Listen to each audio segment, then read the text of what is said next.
Kamusta ka na? Okay naman. What have you been busy with? So right now, of course, we've been doing a lot of work in terms of TV. So hosting Stars on the Floor and GMA. Then this April po, we'll be flying to Siargao as well to start the series. But moreover that, of course, di pa rin natin nakakalimutan yung tungkulin natin sa ating community. Well, right now, we're also focused on, first, the AIR Foundation. We still continue to get scholars. And for us to be able to break that cycle in the lives of these kids that wanted to finish school. So at the moment, we have 27, then 5 of them are already college graduates, and we're looking at 3 more students to graduate college this year. So with this, the foundation is looking for different ways to partner up with different institutions to even amplify the reach of help. Regardless kung ano man yung form and ano yung intention of the advocacy. So yun, right now po, AIR Foundation partnered up with Casino Plus for Hero for All, and I'm just so proud to be part of this movement because we're gonna be able to highlight different individuals who are very much instrumental in doing social change within their communities. Doing good, di ba? Just simply that, and doing good for their communities, in their communities also. Pero gusto ko lang ikwento why ito yung naging, papakwento ko sa'yo, bakit ito ang inyong naging advocacy?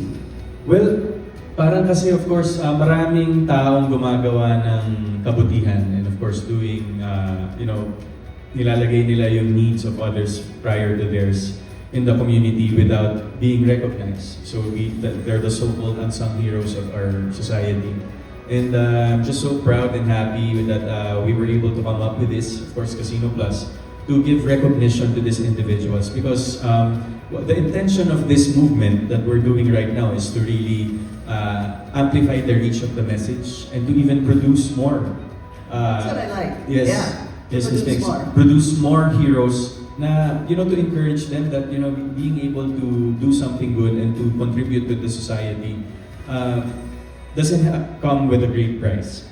Hindi naman pinipili din ng yung pagiging hero natin, hindi naman yan nade-determine sa antas ng buhay. Of course, where you are, whether you're someone from the working class or, doesn't matter where you are in the society. As long as you have the intention to bring change and to do good with the people around you, I think that's what really matters. And that's what this campaign is all about, is to really recognize these individuals and to inspire more people to be the same.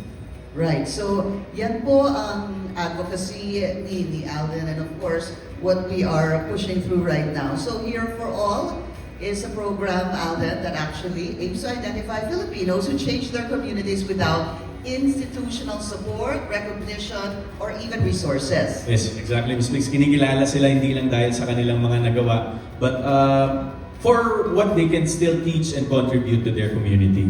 And perfect. Napapanahon po talaga ito. Dahil marami tayong matututunan sa isa't isa, lalo na sa pagmamalasakit, especially during this time. Pero minsan natin ayoko rin during this time na kinakaharap natin. Dapat po ingrained sa atin yan. Dapat innate sa atin yan. Tulad nga ng nabanggit kanina, heroism is already a huge part, ito yung gusto ko, of the Filipino DNA.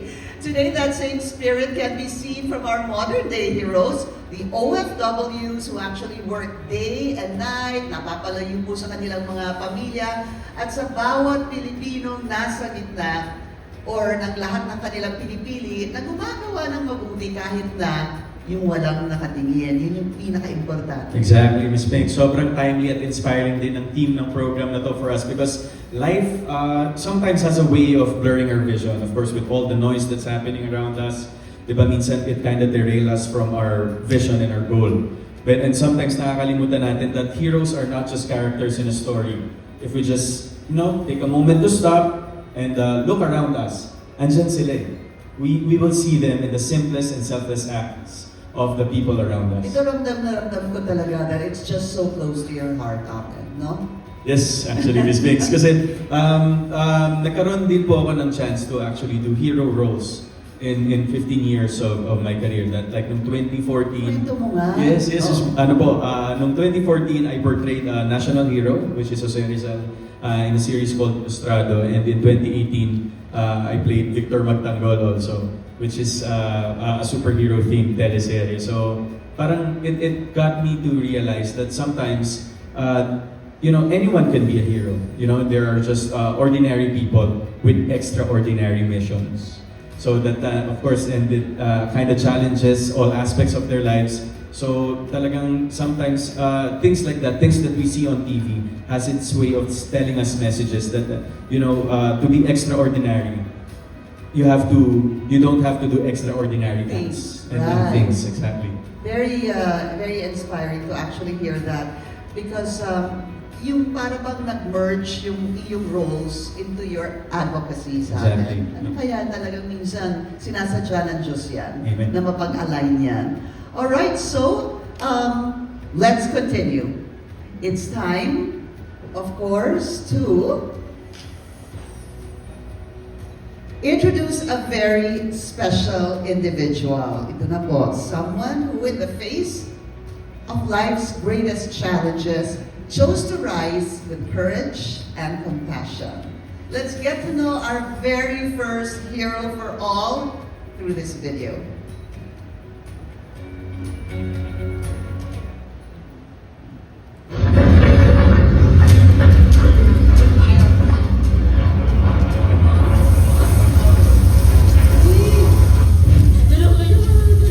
A massive fire has erupted at the One Foot Court apartment complex. Kami nasusunugan yung building dito.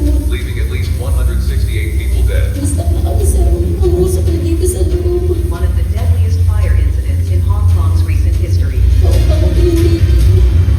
Nandasayang na kami.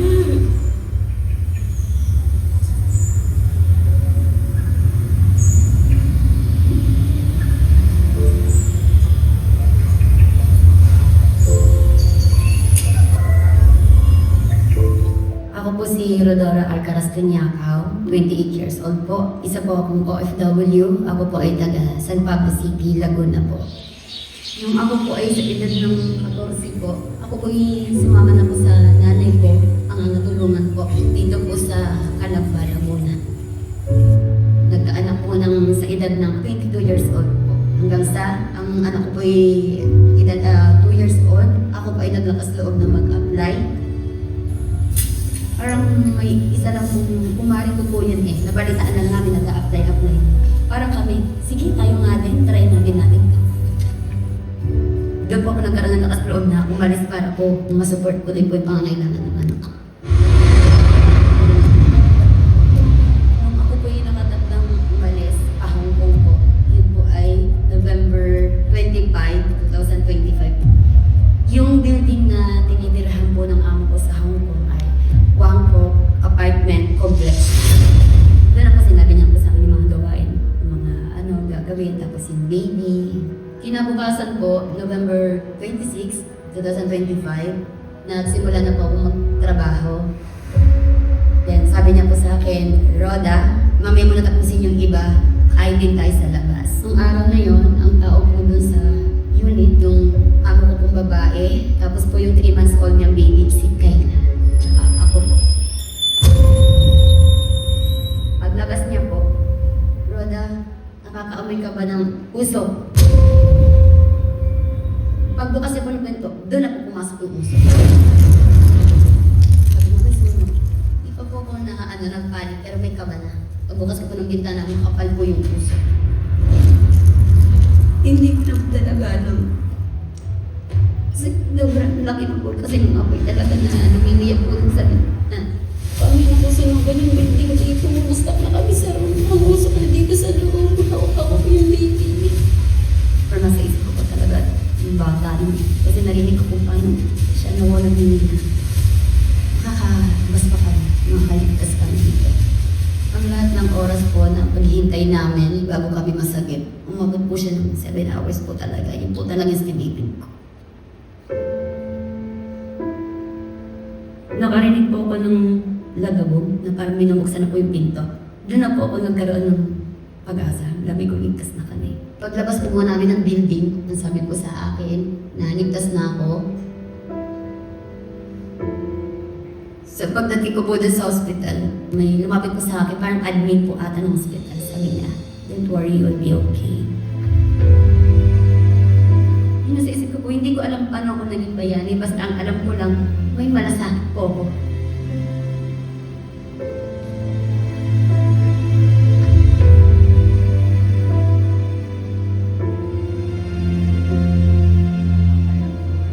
Nung nalaman ko po yung baby na fully recovered na po at na-discharge na po ng hospital, nawala na rin po yung bigat sa dibdib ko. Lahat po yung naibsa na nung isa pong nurse na nag-send po sa akin ng picture po nila na happy family na po ulit.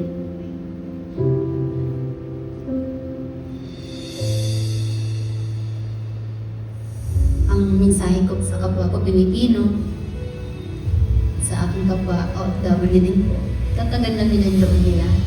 Kung ano man yung mangyari, tiwala kay Lord. Para sa akin, yung ibig sabihin ng kabayanihan ay walang pinipiling ibang lahi. Pagkaroon ka ng malasakit, isipin mo palagi na ito ay aking kapwa-tao.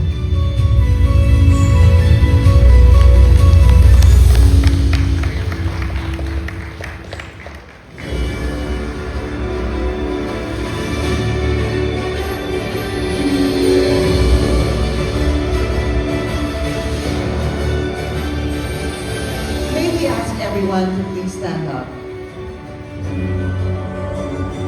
Let us all welcome Rodora Alcaraz Tonyacao.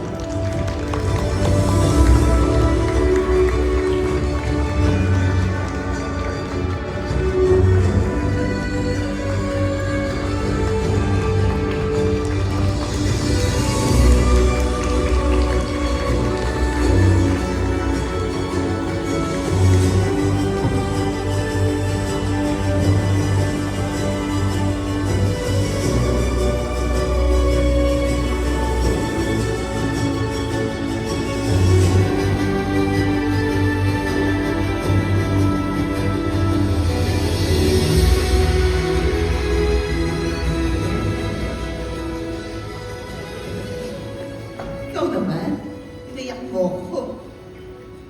Very inspiring naman kasi talaga. Miss Pix. I mean, Sorry, it's the first time I saw the video. Yeah. Ayun, mababa yung luha ko. So anyway, sa side view muna ako.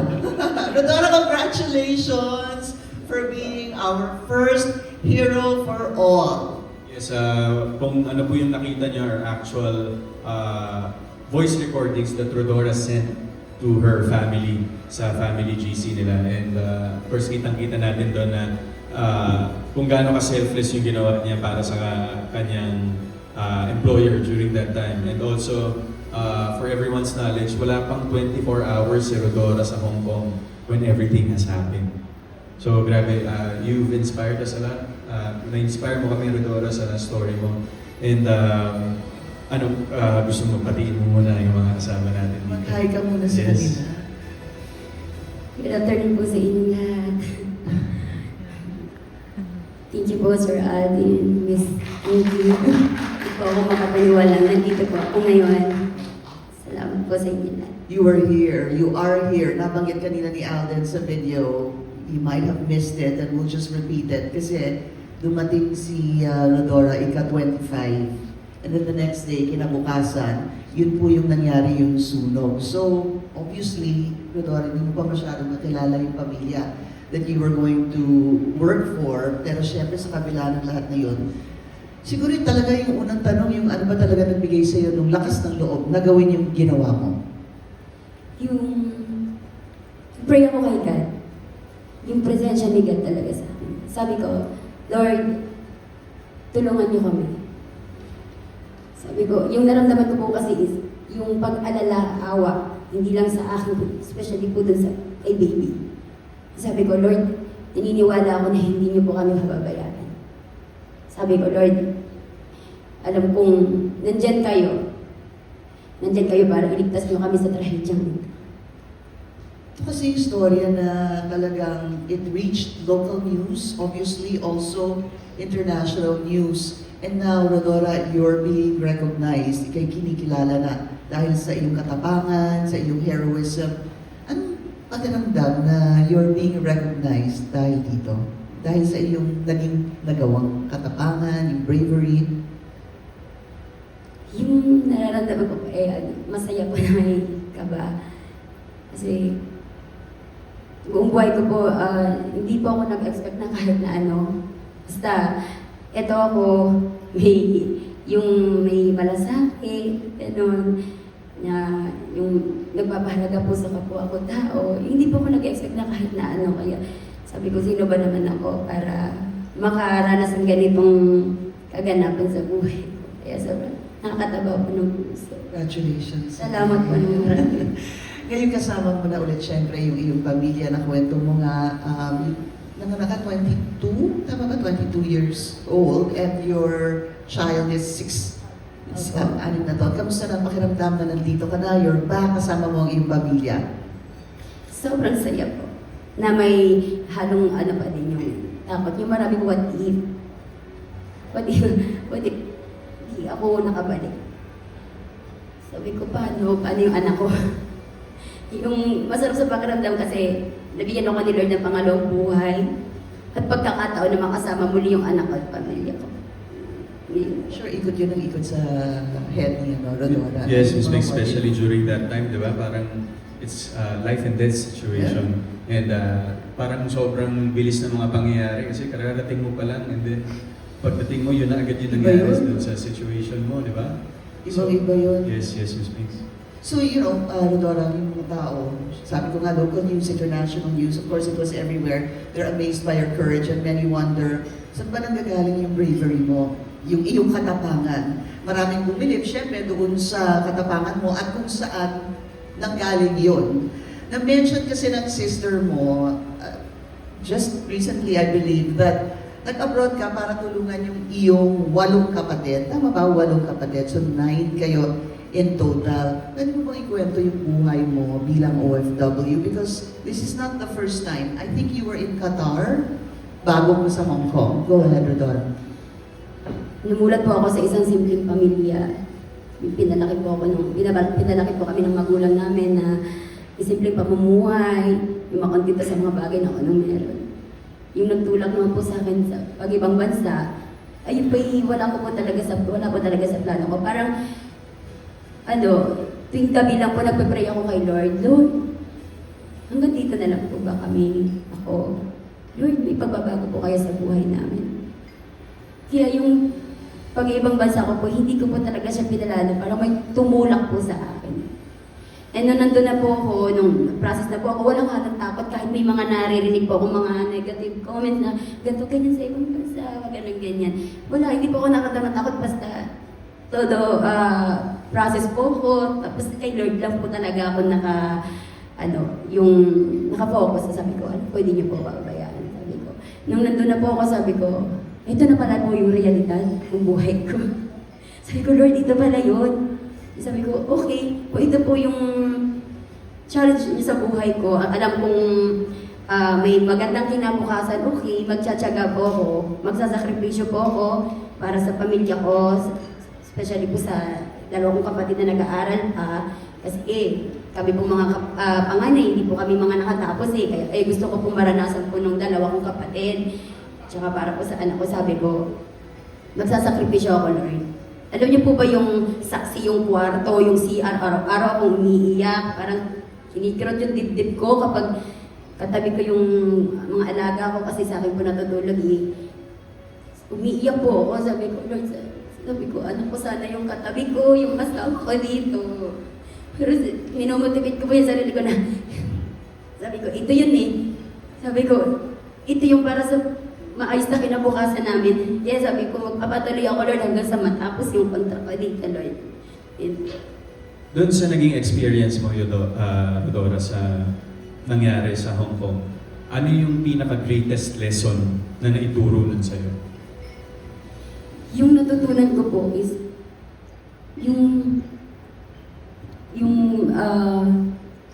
mas maging matapang na akala ko po ay na hindi ko inaakala na ganun pala ako, na hindi ko rin po inaakala na may kakayanan po pala akong tumulong pagdating po sa ganung tragedy.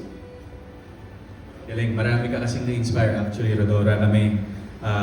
Pinakita mo sa amin na talagang ang pagsantabi ng sarili at pag-prioritize sa iba, is merong kapupuntahang maganda. At yun na nga, yun nangyari sa iyo ngayon. Kasi nga po, we already call OFWs the modern heroes because of the huge sacrifice they make, especially for their families. And even while far from home, pero in your story, talagang binigyan mo ng ibang kahulugan ang salitang bayani, Rodora. Kaya sobrang proud kami and we're very honored to be here with you and we're very proud to tell your story to the whole world. Pero isa pa, meron pa akong tanong. Yung bago, naisip mo ba, sumami ba sa isip mo na may ganyan kang klaseng katapangan? Wala po. Matapang ka ba dati? Nasa ano ko po talaga, nasa puso ko po talaga eh. Parang nasa puso ko po talaga na, na ikaw to. Matapang ka, kaya mong tumulong. Ganyan. Ano niyo po yung nakikita ko po sa sarili ko na nakasarili ako, gano'n, ganyan. Pero hindi po pala ako yan. Yun po. There's a different part of you, so surely, certainly that evolved, no? Alam naman natin lahat hindi biro yung mag-abroad. And the story, her story, Rodora's story is obviously proof of how hard it can be. Maraming Pilipino pa rin syempre ang nagpaplanong mag-abroad, mga ibang bansa, hanggang sa ngayon. Ano yung siguro maipapayo mo na lang sa kanila, sa mga nakikinig sa atin, nanonood sa atin? Bilang isang OFW, lalo-lalo na po dun sa mga gustong mag-ibang bansa, ang may papayo ko lang sa inyo. Lumapit kayo sa Panginoon, humingi kayo ng gabay, humingi kayo ng lakas, tulungan niyo din yung sarili niyo, magpakatatag kayo, gawin yung inspirasyon yung nakaraan niyo sa buhay. Isipin niyo, kapag nandun na kayo, isipin niyo yung maayos na kinabukasan niyo. Mag-iingat palagi, be humble, at makontento sa mga bagay na meron kayo. At magkaroon, unang-una magkaroon ng malasakit palagi sa pagkakataon. Beautiful. Thank you so much, Rodora. Sa Maraming lahat ng salamat inspiring po. words na sinabi mo sa amin today. And stories like that of Rodora is exactly why Casino Plus and of course AR Foundation began this campaign. So Rodora, Alden, may I both invite you to please tumayo muna tayo on this part of the stage. Saan ba kami? Sa kaliwa o sa kanan? Sa kanan, as our stage managers clear the